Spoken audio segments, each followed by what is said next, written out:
Hi friends, pinch the taste with Sukanya ಚಾನಲ್ಗೆ ಸ್ವಾಗತ. ನಾನಿವತ್ತು ಮನೆಯಲ್ಲಿ ಚಿಕನ್ ಸಾಂಬಾರನ್ನ ಮಾಡ್ಕೊಂಡಿದ್ದೀನಿ.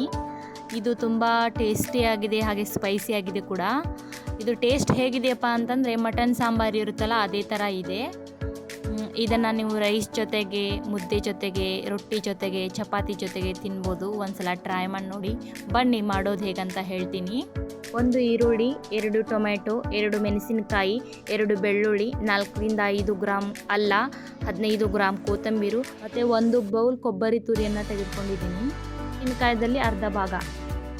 ಒಗ್ಗರಣೆಗೆ 1 ಕಟ್ ಮಾಡಿರುವಂಥ ಈರುಳ್ಳಿ, 4 ಗ್ರಾಮ್ ಸ್ಟೋನ್ ಫ್ಲವರ್, 4 ಮೆಣಸು, 3 ಲವಂಗ, 2 ಚಕ್ರ, 3 ಚಕ್ಕೆ ಹಾಗೂ 3 ಮಸಾಲ ಎಲೆಗಳನ್ನು ತೆಗೆದುಕೊಳ್ಬೇಕಾಗತ್ತೆ. ಇವಾಗ ನಾನು ಅರ್ಧ kg ಚಿಕನ್ನ ತೊಳ್ಕೊಂಡಿದ್ದೀನಿ. ಅರ್ಧ kg ಚಿಕನ್ಗೆ ಇಷ್ಟು ಮಸಾಲ ಸಾಕಾಗುತ್ತೆ. ಇವಾಗ 1 ಈರುಳ್ಳಿನ ಕಟ್ ಮಾಡ್ಕೊಳ್ತಾ ಇದ್ದೀನಿ. ಆವಾಗಲೇ ತೋರಿಸಿದ್ನಲ್ಲ 1 ಈರುಳ್ಳಿ ಮತ್ತು 2 ಟೊಮ್ಯಾಟೊ, ಅದನ್ನು ನಾನು ಕಟ್ ಮಾಡ್ಕೊಳ್ತಿದ್ದೀನಿ. ಇದನ್ನು ನಾನು ಫ್ರೈ ಮಾಡ್ಕೊಳ್ಳಿಕ್ಕಂತ. ಇವಾಗ ಸ್ಟೋವ್ನ ಆನ್ ಮಾಡಿಬಿಟ್ಟು ಒಂದು ತವೆನ ಇಟ್ಕೋತೀನಿ. ತವೆಕಾದ್ಮೇಲೆ ಅರ್ಧ ಸ್ಪೂನ್ ಎಣ್ಣೆನ ಹಾಕಿಬಿಟ್ಟು ಇಲ್ಲಿ 4ರಿಂದ 5 ಗ್ರಾಮು ಅಲ್ಲವನ್ನು ತೆಗೆದುಕೊಂಡಿದ್ನಲ್ಲ ಅದನ್ನು 1 ನಿಮಿಷ ನಾನು ಚೆನ್ನಾಗಿ ಫ್ರೈ ಮಾಡ್ಕೊಳ್ತೀನಿ. ಫ್ರೈ ಮಾಡ್ಕೊಂಡ್ಬಿಟ್ಟು ಮಿಕ್ಸಿ ಜಾರ್ಗೆ ಹಾಕ್ಕೊಳ್ತೀನಿ. ನೆಕ್ಸ್ಟು ನಾನು ಈರುಳ್ಳಿನ ಫ್ರೈ ಮಾಡ್ಕೊಳ್ತೀನಿ. ಜೊತೆಗೆ ಟೊಮ್ಯಾಟೊನ ಕಟ್ ಮಾಡ್ಕೊಂಡಿದ್ದ ಅದನ್ನ ಕೂಡ ಹಾಕ್ಕೊಳ್ತೀನಿ. ಟೊಮ್ಯಾಟೊ ಈರುಳ್ಳಿನ 3ರಿಂದ 4 ನಿಮಿಷ ಫ್ರೈ ಮಾಡಿಕೊಂಡ್ರೆ ಸಾಕು. ಜಾಸ್ತಿ ಹೊತ್ತು ಫ್ರೈ ಮಾಡ್ಕೋಬೇಕಂತ ಏನಿಲ್ಲ, ಹಸಿ ವಾಸನೆ ಹೋಗೋವರೆಗೂ ಫ್ರೈ ಮಾಡಿಕೊಂಡ್ರೆ ಸಾಕು.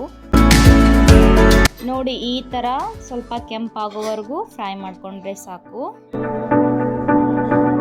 ಇದನ್ನು ಕೂಡ ಮಿಕ್ಸಿ ಜಾರ್ಗೆ ಹಾಕ್ಕೊಳ್ತೀನಿ. ಅದರ ಜೊತೆಗೆ ಬೆಳ್ಳುಳ್ಳಿನ ಹಾಕ್ಕೊಳ್ತೀನಿ ಮತ್ತು ಕೊತ್ತಂಬರಿನ ಕಟ್ ಮಾಡಿ ಹಾಕ್ಕೊಳ್ತಾ ಇದ್ದೀನಿ. ಮತ್ತು ಕೊಬ್ಬರಿ ತುರಿಯನ್ನು ಹಾಕ್ಕೊಂಡು ಸ್ವಲ್ಪ ನೀರು ಹಾಕಿ ನಾನು ಇದನ್ನು ಚೆನ್ನಾಗಿ ಪೇಸ್ಟ್ ಮಾಡ್ಕೊಳ್ತೀನಿ.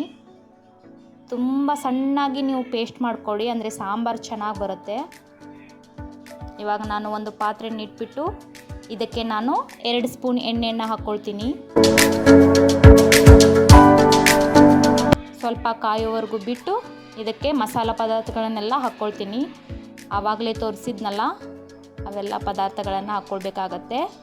ಇದಕ್ಕೆ ಕಟ್ ಮಾಡಿರುವಂಥ ಈರುಳ್ಳಿನ ಹಾಕ್ಕೊಳ್ತೀನಿ. ಇದನ್ನ 2 ನಿಮಿಷ ಚೆನ್ನಾಗಿ ಫ್ರೈ ಮಾಡ್ಕೊಳ್ತೀನಿ. ಇವಾಗ ನೋಡಿ ಫ್ರೈ ಆಗಿದೆ. ಈಗ ಅರ್ಧ kg ಚಿಕನ್ನ ನಾನು ಹಾಕ್ಕೊಂಡು ಇದಕ್ಕೆ 1 ಸ್ಪೂನ್ ಅರಿಶಿಣವನ್ನು ಹಾಕ್ಕೊಳ್ತೀನಿ. ಹಾಗೆ ಇದಕ್ಕೆ ನಾನು 1 ಸ್ಪೂನ್ ಗರಂ ಮಸಾಲವನ್ನು ಹಾಕ್ಕೊಳ್ತೀನಿ ಮತ್ತು 3 ಸ್ಪೂನು ಚಿಕನ್ ಸಾಂಬಾರು ಮಸಾಲನ ಹಾಕ್ಕೊಳ್ಬೇಕಾಗತ್ತೆ. ಮತ್ತು 2 ಸ್ಪೂನು ಸಾಲ್ಟು, ಗೊತ್ತಾಗಲಿಲ್ಲ, ಮತ್ತು ರುಚಿಗೆ ತಕ್ಕಷ್ಟು ಹಾಕ್ಕೊಳ್ಳಿ. ಮತ್ತು 2.5 ಸ್ಪೂನ್ ನಾನು ಚಿಲ್ಲಿ ಪೌಡರ್ ಅಂದರೆ ಖಾರವನ್ನು ಹಾಕ್ಕೋತೀನಿ. ಹಾಗೆ 2 ಮೆಣಸಿನ್ಕಾವನ್ನು ಹಾಕ್ಕೋತೀನಿ.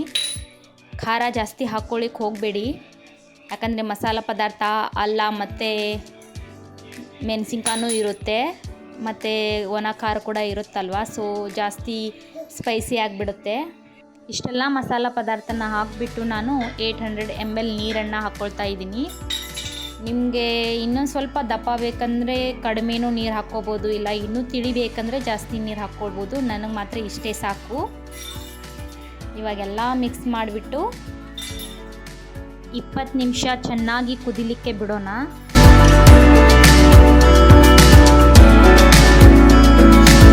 ನೋಡಿ, ಇವಾಗ 20 ನಿಮಿಷ ಚೆನ್ನಾಗಿ ಕುದಿಲಿಕ್ಕೆ ಬಿಟ್ವಿ ನಾವು.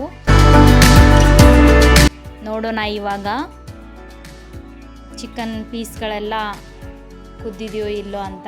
ನೋಡಿ ಇಲ್ಲಿ ಎಷ್ಟು ಚೆನ್ನಾಗಿ ಕುದ್ದಿದೆ ಅಂತ, ಹಾಗೆ ಘಮ ಘಮ ವಾಸನೆ ಕೂಡ ಬರ್ತಾ ಇದೆ.